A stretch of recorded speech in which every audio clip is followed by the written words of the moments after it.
This is a daily reminder to keep Jehovah's covenants of promise. He gave you 2 holy covenants that he wanted all generations to keep. He asks you to do these things because now that we know from Yeshua's teachings, Gentiles can be grafted in. What is the first holy covenant of promise? The rainbow covenant.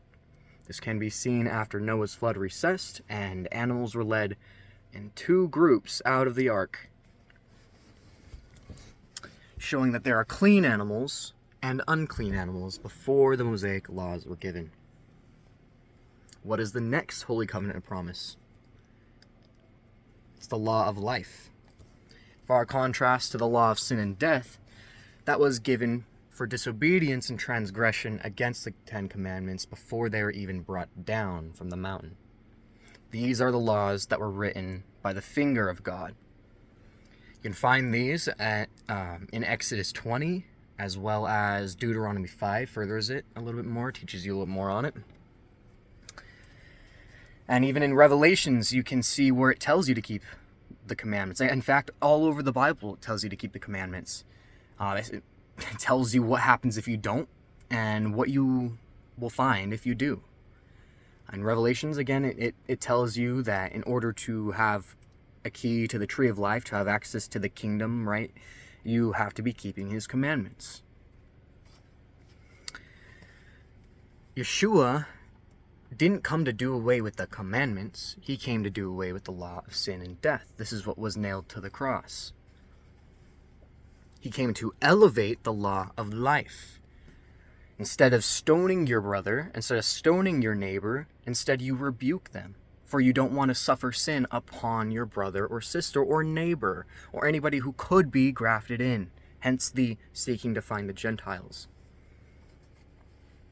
If you see your brother or you see somebody walking and they don't know, they're looking up at the sky because they're trying to focus on God, right? They're trying to focus, or maybe they're just in the clouds.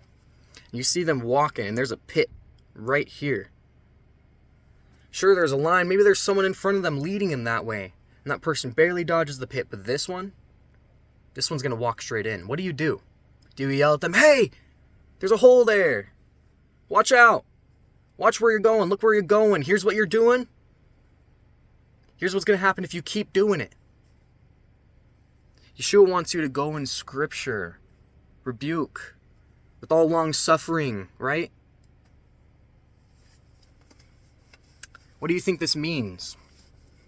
Why is everyone preaching some hippie Jesus? That's just like, okay, you can do whatever you want. You're good in sin. I got you. Grace doesn't mean unmerited favor. Grace is conviction. That's the feeling when he is telling you you're doing something wrong. And you need to right it or it's not going to be good. That's grace. He pours out his grace upon the world to all men. This is moral law. To disobedience of the 10 Commandments. When you feel like shit after you do something wrong. What's the other one? Faith. Faith is your shield. What is faith? Faith without works is dead. What are the works of faith?